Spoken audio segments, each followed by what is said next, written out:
குறைந்த விலை நிறைந்த தரம் தங்கள் தேவைகள் அனைத்தும் ஒரே இடத்தில் Jayachandran. Hindustan College of Arts and Science, Chennai. 100% merit scholarship available. Admissions open for the academic year. Benz media ACS Arunkumar வழங்கும் சுந்தர் சி இயக்கத்தில் அரண்மனை 4 மே 3 முதல் உலகமெங்கும். போதைப்பொருள் மொத்த ஹப்பாவே குஜராத் மாறிட்டா. குஜராத் ஹப்பா மாறுச்சு அப்படின்னா போய் சேர்ற இடம் தான் ஹப்பு, உற்பத்தி கூடமா.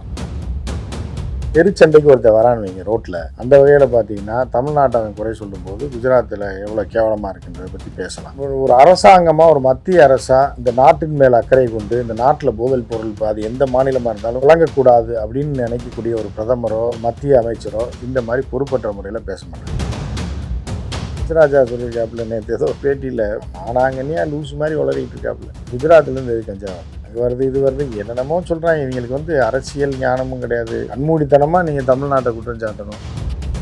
சார் வணக்கம். வணக்கம். பிரதமர் மோடி இங்கே தமிழ்நாட்டுக்கு வரப்போ எப்பயுமே சொல்லுவார், அந்த தேர்தலுக்காக வந்திருந்தப்போ அதில் எல்லாமே பேசுகிறார். திமுக ஆட்சிக்கு வந்த பிறகு போதை கலாச்சாரம் ரொம்ப அதிகமாக சொல்றதெல்லாம் ஒரு கேள்வியாக கேட்குறேன். மோடி எல்லாம் பிரதமராக இருக்கலாம், இல்ல அவர் வைக்கக்கூடிய இல்ல கேவலமான இல்ல சார், அவர் வச்சு அந்த குற்றச்சாட்டுக்கு தான் அதை சொல்லுவார். தமிழகத்தில் போதை கலாச்சாரம் ரொம்ப அதிகமாயிட்டு அப்படின்னு சொல்றாங்க. ஆனா குஜராத்தில் நீங்க அந்த செய்திகளை பார்த்துருப்பீங்க. அண்மை சில காலமா ஒரு இடத்துல போதைப் பொருட்கள் உற்பத்தி பண்ணக்கூடிய அந்த ஃபேக்டரியை கைப்பற்றுறாங்க. இன்னும் சொல்ல போனா அந்த துறைமுகத்தில் இருக்கிற இடத்துல நிறைய போதைப் பொருள், கிலோ கணக்கில் நிறைய போதைப் பொருட்களை அங்கே எடுக்கிறாங்க. ஸோ இதை எப்படி சார் பார்க்கலாம்? ஏன்னா அவங்க பிஜேபிக்காரவங்க சொல்லக்கூடிய விஷயம் என்னவா இருக்குன்னா, தமிழகத்துல போதை நடமாட்டம் அதிகமா இருக்கு அப்படின்னு கடந்த சில நாட்கள ஒரு முகப்பாவையை வச்சுட்டாங்க.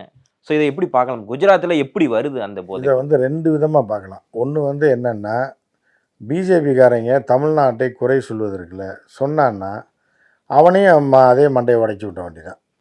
புரியுதா? இப்போ தெருச்சண்டைக்கு ஒருத்தர் வரான்னு வைங்க ரோட்டில், அவனை தெருச்சண்டையில் தான் இறங்கி தூக்கி போட்டு மண்ணில் பரட்டி மிதிச்சே ஆகணும். அப்படி பார்த்தீங்கன்னா, அந்த வகையில் பார்த்தீங்கன்னா தமிழ்நாட்டை அவன் குறை சொல்லும்போது குஜராத்தில் எவ்வளோ கேவலமாக இருக்குன்றதை பற்றி பேசலாம்.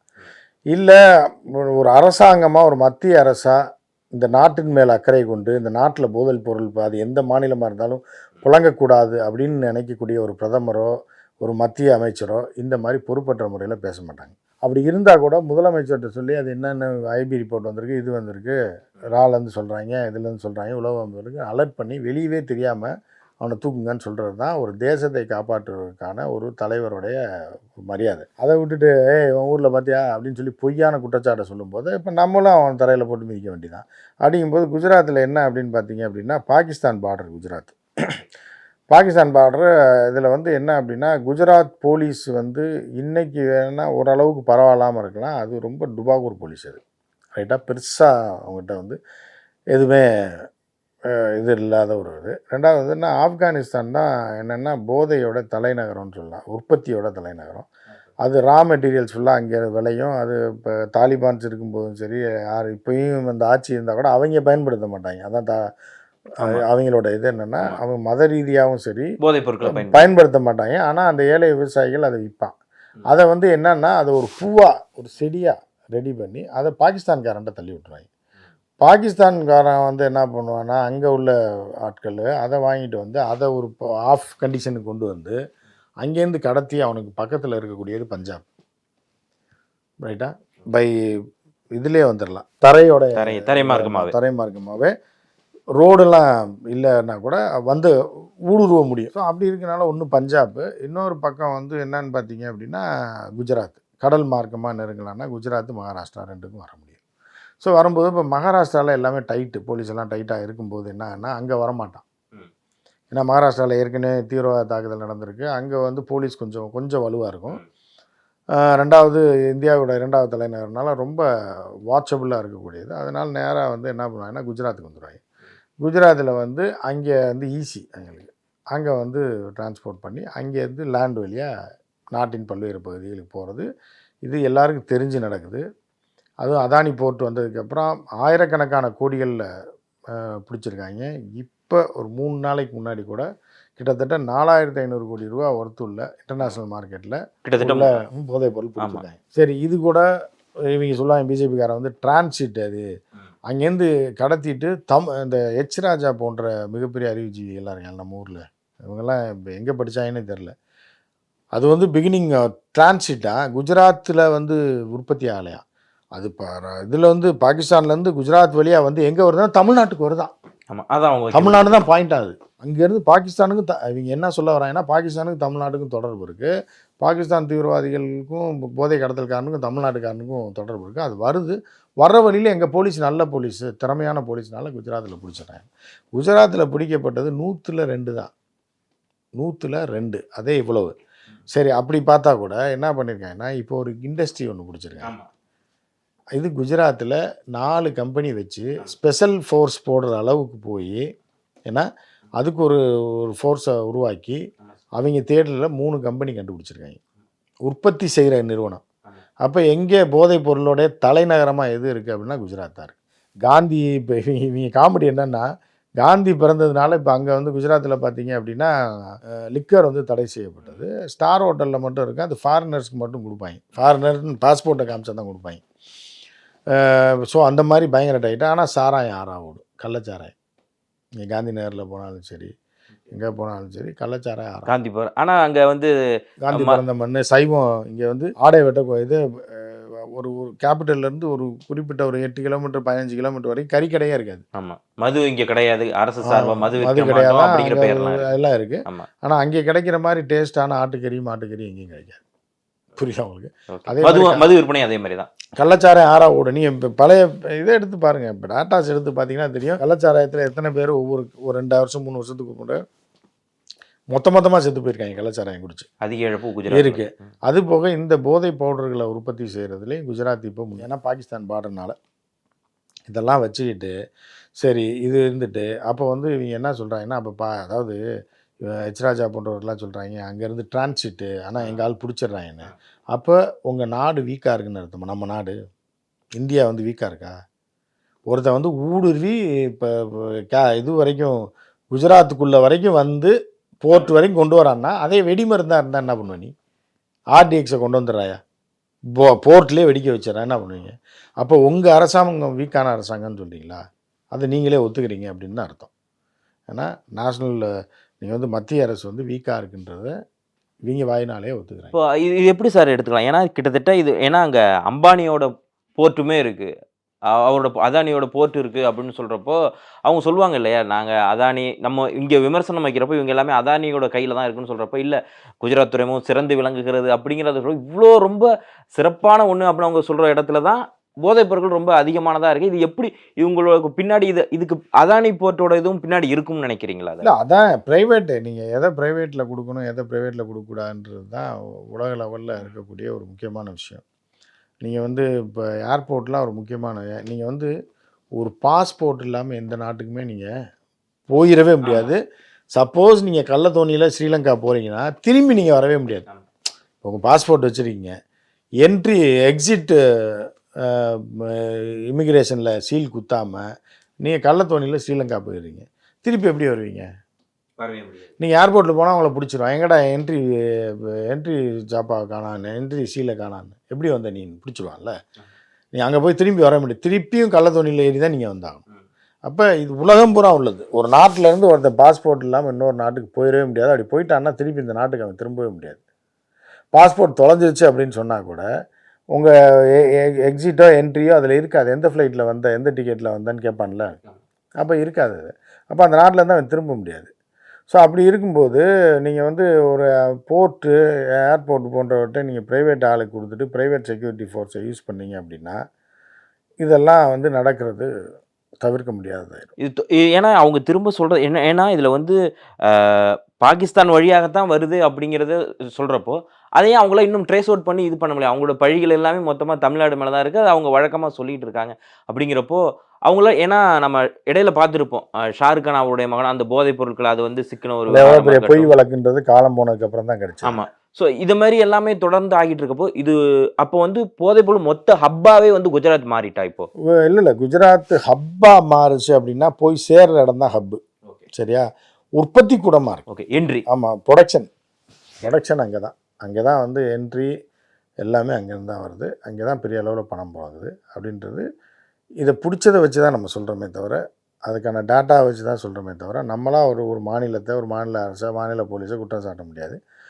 பஞ்சாப்லேயும் இது நிறையா இருக்குது, அது மறுக்க முடியாது. இப்போ குறைஞ்சிருக்கு. பஞ்சாபில் இப்போ வந்து ஆம் ஆத்மி ஆட்சிக்கு வந்ததுக்கப்புறம் குறைஞ்சிருக்கு. அதுக்கு முன்னாடி காங்கிரஸ் ஆட்சி இருக்கும்போது எந்த ஆட்சின்றது இல்லைங்க. காவல்துறையும் அந்த குறிப்பிட்ட அதிகாரிகளும் வந்து பொறுப்போடவும் ஏன்னா ஸ்ட்ரிக்டாகவும் அப்ப இப்ப இந்த செயல்பட்டாங்கன்னா குஜராத்ல இங்கேருந்தே வரும். இப்ப பிடிச்சிருக்கிறது எல்லாமே கொஞ்சம் அங்க காவல்துறை கொஞ்சம் சரியா இருக்காங்க அப்படின்னு நம்ம சொல்ல முடியுமா? இப்ப அந்த ஒரு ஃபேக்டரிய அவங்க வந்து சீல் பண்ணி கிட்டத்தட்ட 300 கோடிக்கு அதிகமானது அப்படிங்கலாம் சொல்றப்போ, இப்ப கொஞ்சம் அங்க காவல்துறை கொஞ்சம் ஸ்ட்ரிக்ட்டா கொஞ்சம் ஆமா. ஏன்னா நம்மள குறை சொல்லிட்டே இருக்காங்க, குற்றம் சாட்டிட்டே இருக்காங்க. நம்ம கொஞ்சம் டைட்டா இருக்கணும்னு அவர்கள் மாறி இருக்கலாம். மாறி பிடிக்க ஆரம்பிச்சிருக்கலாம். இருந்த போதிலும் இவ்வளோ பொருள் வந்துட்டு தானே இருக்கீங்க. ம்.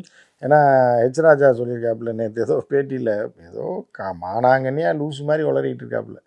கஞ்சா வருது அங்கேருந்து. குஜராத்லேருந்து எது கஞ்சா வருதுன்னு தெரியல. ஏன்னா அங்கே வருது இது வருது என்னென்னமோ சொல்கிறாங்க. இவங்களுக்கு வந்து அரசியல் ஞானமும் கிடையாது. எங்கே என்ன விளையுது போதைப் பொருள், அது என்ன பொருள், அது என்ன ரேட்டு விற்கிறான், எங்கேருந்து வருதுன்றது இதுவும் கிடையாது. கண்மூடித்தனமாக நீங்கள் தமிழ்நாட்டை குற்றம் சாட்டணும், இல்லை வேறு அவங்க ஆளாத மாநிலத்தை சேர்ந்த அரசுகளை குற்றம் சாட்டணுன்றக்காக இல்லாமல் பொறுப்பாக இவங்க தான் மத்திய அரசில் இருக்காங்க. இராணுவம் கையில் இருக்குது, நேவி ஏர்ஃபோர்ஸ் எல்லாமே ஒரு கையில் தான் இருக்குது, கஸ்டம்ஸ் இவர்கள் கையில் இருக்குது, ஐபி இவர்கள் கையில் இருக்குது, ரா இவர்கள் கையில் இருக்குது, இன்னும் பல்வேறு உளவு அமைப்புகள் இருக்குது. அவர்கள் ஆட்சி இந்த டபுள் இன்ஜின் ஆட்சின்றான்ல, குஜராத்லேயும் நாங்கள் தான் இருக்கோம். அப்போ 2 பேரும் இதாக இருந்தே உங்களுக்கு ஆப்பு வச்சு வந்து கொண்டு வரான்னா எப்படி வரான்றது உங்களுக்கு தான் கேவலம். அது தேசத்துக்கு கேவலம். உங்களுக்கு ஆட்சி செய்ய தெரியல அப்படின்றது இதில் இருந்து. சரி, இந்த குஜராத் டு தமிழ்நாடு அப்படின்னு இருக்கிறப்போ, இது எந்த இடத்துல இங்க இது மிஸ்டேக்கா? ஏன்னா பக்கத்து பக்கத்து மாநிலம் கிடையாது. இப்ப கேரளா மாரி பக்கத்து பக்கத்து இடம் கிடையாது. அங்கேருந்து இங்க வருதுன்னா, அது எப்படி சார் அது டிராவல் அதோடது இந்த எப்படி லூசு சார்? பசங்க சொல்கிறாங்க அங்கேருந்தெல்லாம் எதுவுமே வரலைங்க. அங்கேருந்து வரல. எல்லா இடத்துலேருந்து வருது, எல்லா இடத்துலேருந்து போயிட்டு தான் இருக்குது. ரைட்டா? இப்போ டெல்லியில் வச்சு தான் இந்த இந்த இங்கே தமிழ்நாட்டு பாயை பிடிச்சாங்க. அவன் கம்பெனி டெல்லியில் இருந்துச்சு. 3 கம்பெனி வச்சு ப்ரொடக்ஷன் நின்றுட்டு. ஆனால் இது சட்டப்பூர்வமாக கேஸே நிற்காது. அந்த கேஸே நிற்காது. இப்போ வரைக்கும் போயிட்டு இருக்கே ஆனா ஜாபர் சாதிக். அது வந்து இவங்க ஆட்சியில் இருக்கிறனால அரசியல் பண்ணுறதுக்காக போயிட்டு இருக்குமே தவிர சட்ட ரீதியாக நான் சொல்கிறேன். ஜாஃபர் சாதிக்கு நல்லவனோ இல்லை அவன் செஞ்சது சரின்னு நான் சொல்ல வரல. இந்திய அரசியல் சட்டப்படி ஜாஃபர் சாதிக்குன்ற டெல்லியில் வைத்து தயாரிக்கப்பட்ட அந்த பொருள் வந்து அது வந்து தூக்க மாத்திரைக்கு இணையானது தான்.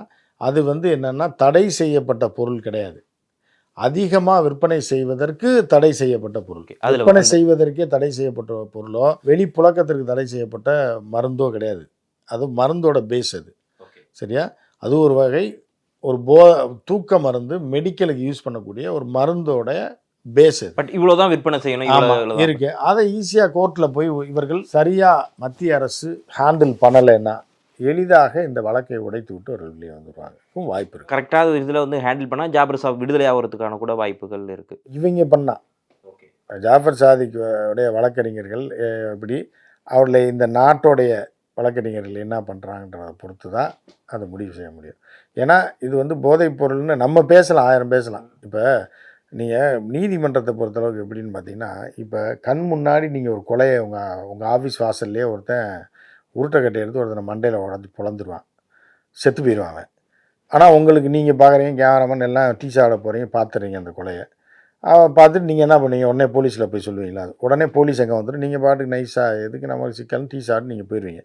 ஆனால் அடுத்த நாள் பேப்பரில் பார்த்தா என்ன வரும் அப்படின்னா, 2 பேர் சண்டை போட்டுருக்கும்போது இவர் கீழே விழுந்து இறந்துட்டாருன்னு ஒரு எஃப்ஐஆர் கொடுத்துருப்பாங்க. அதில் எஃப்ஐஆரில் என்ன இருக்கோ அதுதான் செய்தியாக வரும். நீங்கள் பார்ப்பீங்க, அட பாவிங்களா, நம்ம கண் முன்னாடி பார்த்தா இவ்வளோ பெரிய கட்டை எடுத்து மண்டையை உடைச்சா 2 பேர் தகராறு கீழே விழுந்ததில் செத்துட்டான்றாங்க. இப்படி எஃப்ஐஆர் இருக்குன்னா கோர்ட்டுக்கு போகும்போது பார்த்த சாட்சி நீங்கள் இருப்பீங்க, பார்த்துருப்பீங்க. ஆனால் சாட்சி சொல்கிறவன் சம்மந்தம் இல்லாத ஒருத்தனை போட்டு அந்த கேஸை உடச்சிருவாங்க. அப்போ உங்களுக்கு கொலை நடந்ததும் தெரியும், வெளியே வர்றதையும் நீங்கள் பார்ப்பீங்க. அப்போ உங்களுக்கு மட்டும்தான் அந்த விஷயம் தெரியும். நேரில் பார்க்குறவங்களுக்கு இது கொலை, கட்டை எடுத்து அடித்தா நம்மளே பார்த்தோம், ஆனால் இந்த வழக்கு எப்படி போயிட்டுருக்குன்னு. அப்போ நீதிமன்றம் என்ன பார்க்கும்னா, என்ன சாட்சி என்ன சொல்கிறாங்க கோர்ட்டில்ன்றதை வச்சு தான் பார்க்குமே தவிர வெளியே என்ன பேசிக்கிறாங்க, பேப்பரில் என்ன போடுறாங்கன்றது நீதிமன்றம் பார்க்காது. சரியா? இந்த மாதிரி தான் போதை வழக்கில் தப்பிக்கிறதும் சரி, தங்க கடத்தல் வழக்குலையும் சரி. நீங்கள் வந்து கஸ்டம்ஸில் பார்த்தீங்கன்னா என்ன பண்ணுவாங்கன்னா, இப்போ கூட சென்னையில் வந்து 40 கோடி ரூபா அதெல்லாம் தங்கம் பிடிச்சேன், பேரே சொல்ல மாட்டாங்க. ஒரு மர்ம நபர் வந்து துபாய் விமானத்தில் வந்தார், அவர்கிட்ட வந்து 40 கிலோ அந்த நகையும் அந்த தங்கத்தையும் உங்கள்கிட்ட ஃபோட்டோவாக காட்ட மாட்டாங்க. எதுக்குன்னா இது இன்னும் ஒரு 6 மாதம் 1 வருஷம் கழிச்சுன்னா அதில் பாதி ஆட்டையை போட்டுருவாங்க. நிறைய போயிடும். இந்த மாதிரி போனது பிடிச்சது நிறைய 80 கிலோவாக கூட இருக்கும். ஆனால் உங்கள்கிட்ட பேப்பர் நியூஸுக்காக 40 கிலோ ஒருத்தரை பிடிச்சோன்னு முதல்ல ஆட்டையை போட்டுருவாங்க. இல்லைனா அதை கொண்டு போய் பதுக்கி வைக்கிற இடத்துல இதில் கலப்படம் இருந்துச்சு அதுன்னு சொல்லி ஆட்டையை போட்டுருவாங்க. இந்த நபர் யாருன்னே உங்கள்கிட்ட சொல்லலையா, கைதுன்னு காட்டியிருப்பானா, அவனை வேறு ஆளை காமிச்சு அவனை உள்ளே தள்ளி விட்டு காலப்போக்கில் நீங்கள் அதை மறந்துடுவீங்க. ஒரு அமௌண்ட் அடிச்சு விட்டுருவாங்க. இப்படி தான் தொடர்ச்சியாக ஆனால் நிறைய இப்போ கூட ஏர்போர்ட்டில் வந்து கஸ்டம்ஸில் இருக்க நிறைய அதிகாரிகளை அப்படியே சத்தம் இல்லாமல் ட்ரான்ஸ்ஃபர் பண்ணாங்க. அது காரணம் இதுதான் சார். இப்போ வேற எந்த மாநிலங்கள் சார் அதிக அளவில் இருக்கு? ஏன்னா குஜராத், பஞ்சாப் சொன்னீங்க. மற்ற எந்த இடத்துல ரொம்ப அந்த போதைப் பொருட்களுடைய நடமாட்டமானது? நடமாட்டம் இல்லை, அதாவது எளிதாக கடத்திட்டு வரப்படுறது வந்து ஆப்கானிஸ்தான்ல இருந்து நம்ம பாகிஸ்தான். பார்டரில் பாகிஸ்தான் வந்து பாகிஸ்தானை ஒட்டி இந்த சிந்து பஞ்சாப் எல்லாமே நம்மளுடைய தரை பார்டரில் இருக்குது. குஜராத்துக்கு மேலே பஞ்சாப்லாம் எடுத்துக்கிட்டிங்கன்னா எங்கேயும் பஞ்சாப் இருக்குது, அங்கேயும் பஞ்சாப் இருக்குது. இங்கே சிந்து கிடையாது, சிந்து நதி இருக்குது, அங்கே சிந்துன்ற மாகாணம் இருக்குது. இதெல்லாம் பார்த்திங்கன்னா அந்த பார்டரில் ஃபுல்லாக வரும். ஒரு எல்லாம் தரை வழி ஈஸியாக 3 மாகாணம், அதாவது மொத்தம் வந்து 5 மாகாணத்தில் பக்குன்காவா அப்படின்னு சொல்லியிருப்பாங்க, அது மட்டும்தான் மேலே இருக்கும். மித்த இது சிந்து பஞ்சாப் இது எல்லாமே பார்த்திங்கன்னா நம்ம பஞ்சாப் ஒட்டியும் நம்ம குஜராத் இதை ஒட்டியும் தான் இருக்கும், நம்ம பார்டரில் தான் இருக்கும். ஸோ அதனால் இது ரெண்டுமே ஒரே கிட்டத்தட்ட வந்து மதம் வேறாக இருந்தாலும் கலாச்சாரம் ஒன்றா இருக்கும். எளிதாக உள்ளே கொண்டு வந்துட முடியுன்றப்ப எங்கே வீக்காக இருக்காங்களோ, எந்த போலீஸ் எந்த ஸ்டேட் வீக்காக இருக்கோ அதுக்குள்ளே கொண்டு வந்துடும். கொண்டு வந்துட்டு அதை டிரான்ஸ்போர்ட் பண்ணுவோம். Okay sir. நிகழ்ச்சி ஏன்னா நிறைய விஷயங்கள் சொல்லியிருக்கேன். அந்த போதைப் பொருட்கள் எப்படியெல்லாம் உள்ளே வருது, இல்லை ஒட்டுமொத்தமாக ப்ரொடக்ஷன் இதாகவே பார்த்தா குஜராத் எப்படி மாறுனது, அதுக்கு பின்னாடி இருக்க டீட்டெயில்லாம் என்ன அப்படிங்கிறதையுமே சொன்னீங்க. நிகழ்ச்சியில் இணைந்து நேரத்தை ஒதுக்கி உங்களுடைய கருத்துக்களை வழங்கி மிக்க நன்றி சார். குறைந்த விலை நிறைந்த தரம் தங்கள் தேவைகள் அனைத்தும் ஒரே இடத்தில். Jayachandran. Hindustan College of Arts and Science, Chennai. 100% merit scholarship available. Admissions open for the academic year. Benz media ACS Arunkumar வழங்கும் சுந்தர் சி இயக்கத்தில் அரண்மனை 4 மே 3 முதல் உலகமெங்கும்.